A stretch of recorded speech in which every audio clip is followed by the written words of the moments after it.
Mesdames, Messieurs, bonsoir. Très heureux de vous retrouver ici en direct de la Porte de Versailles à Paris dans le cadre du Salon de l'Agriculture. Alors, l'enseignement agricole est-il à la hauteur des enjeux de l'agriculture? C'est la question que l'on va débattre ici et j'ai le plaisir d'accueillir Anne-Lucie Vac. Bonjour Anne-Lucie. Bonjour. Vous êtes directrice de l'Institut Agro, vous aurez l'occasion de m'en parler. Et puis j'ai le plaisir aussi d'accueillir Angèle Boutarin. Bonjour Angèle. Bonjour. Alors vous êtes étudiante en terminale à Valence et vous produisez un podcast qui s'appelle Les éclaireurs. Bon, on aura l'occasion d'en parler aussi. Anne-Lucie, tout d'abord, c'est quoi l'Institut Agro ? Alors l'Institut Agro, c'est une nouvelle grande école que nous venons de créer en regroupant les écoles de Rennes, Angers, Dijon, Montpellier. Donc c'est une grande école publique qui forme des ingénieurs, des masters, des doctorants sur les questions d'agriculture, d'alimentation, d'environnement et de paysage. Voilà. Pourquoi avoir regroupé justement ces écoles d'ingénieurs ? Alors, on les a regroupés parce qu'on ressentait vraiment le besoin d'être plus fort et beaucoup plus pertinent par rapport à tous les nouveaux besoins, les besoins des professionnels, les besoins des filières pour faire face aux grandes transitions dont on parle beaucoup.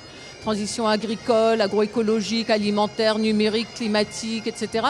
Et on a regroupé dans ce nouvel Institut Agro toutes les compétences et thématiques sur l'ensemble des filières de l'animal et du végétal, y compris l'halieutique, l'horticulture, toutes les... Donc on forme vraiment des ingénieurs qui vont aller travailler dans tous les secteurs, depuis la production jusqu'à la consommation et sur toutes les questions. Je vois bien qu'il y a une notion, une recherche de multicompétences, de transversalité. Est-ce qu'il n'y a pas aussi le fait de peser dans les classements internationaux ?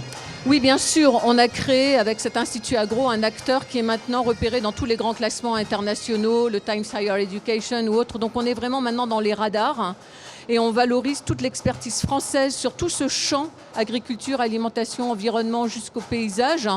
Et donc on est plus fort pour faire jeu égal avec les plus grands acteurs internationaux sur cette question. Donc en fait, on est à la fois ancré dans les territoires avec des formations qui sont vraiment en prise avec les besoins du monde professionnel et des filières et très ouvert à l'international avec près de 200 partenariats académiques internationaux et nos étudiants qui peuvent partir à l'international et accueillir des étudiants internationaux. Alors Angèle, vous êtes en terminale, je l'ai dit, est-ce que vous allez vous orienter vers l'agriculture ? Alors pour l'instant, ce n'est pas prévu. L'année prochaine, je m'oriente plutôt vers des études de communication, même si mes parents sont issus du monde agricole. Mon père est producteur et ma mère a rejoint mon père il y a peu pour la transformation du produit qui est l'ail. Mais j'ai toujours baigné dans cette éducation-là, mais pour autant, alors j'aimerais communiquer sur le monde agroalimentaire, sur le monde agricole, mais je ne me vois pas dans la pratique agricole pour l'instant. Ça ne vous passionne pas justement cette ouverture avec plein de compétences aujourd'hui pour les ingénieurs agro qui doivent savoir la robotique, enfin différents métiers ? Alors bien sûr que si, mais selon mes capacités, je ne pense pas être capable de devenir ingénieur dans ça. Vous êtes trop modeste, moi je suis persuadé. Alors justement, vous faites un podcast, expliquez-moi, il parle de quoi ce podcast ? Alors, les éclaireurs, le but c'est de découvrir, partager et encourager des carrières. Alors on a tellement d'étudiants, que ce soit en France ou à l'international, et chaque étudiant est un profil différent.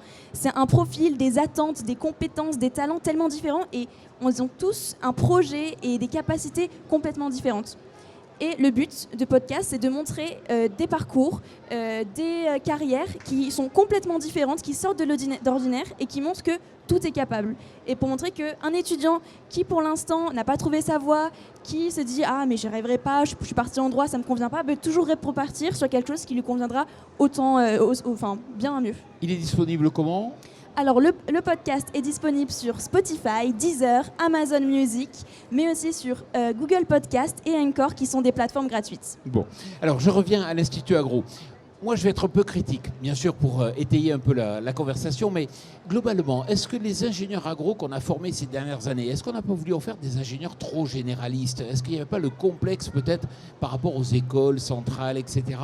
Est-ce qu'on n'a pas voulu, peut-être pas trop suffisamment les spécialiser dans l'agriculture ?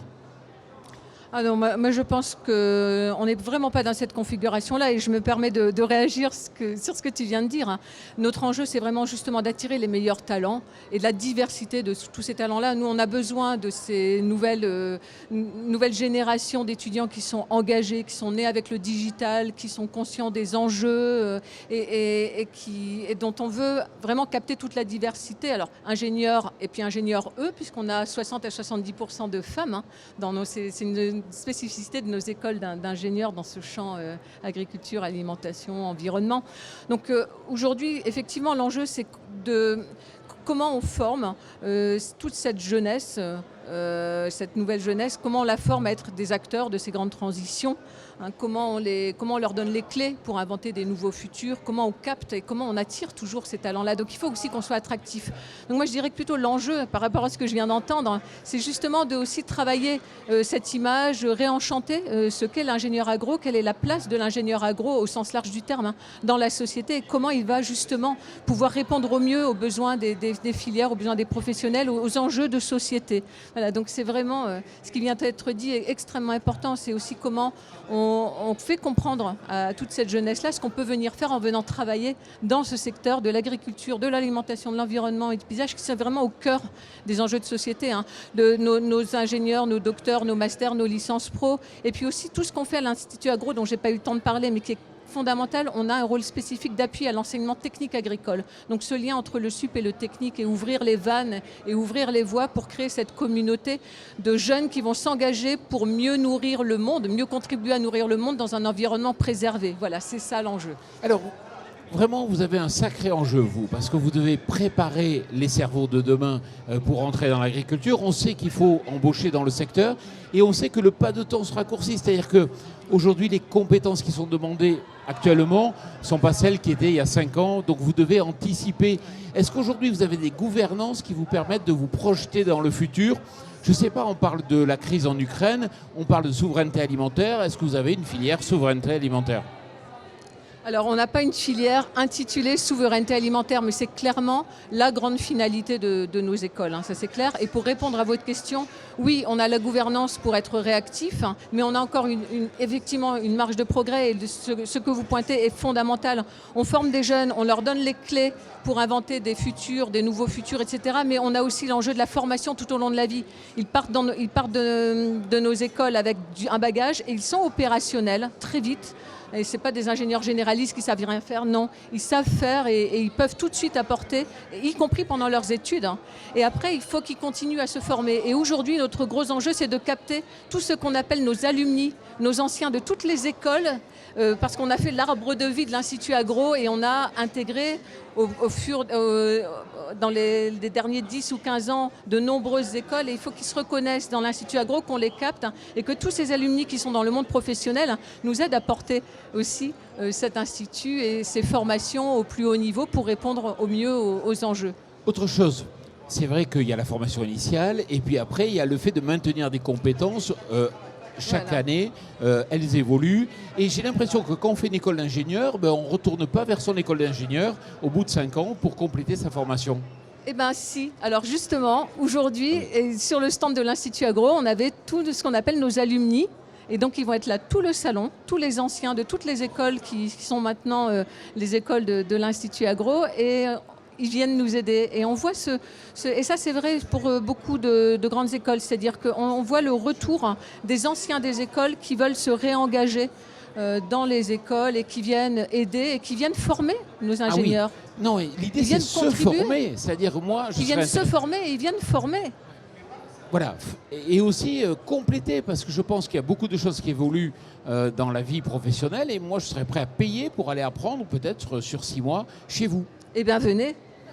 Venez, on est une grande école publique, donc une grande école publique, c'est pas cher. Bon, Anne-Lucie, vous savez qu'on doit convaincre Angèle de s'intéresser à l'agriculture.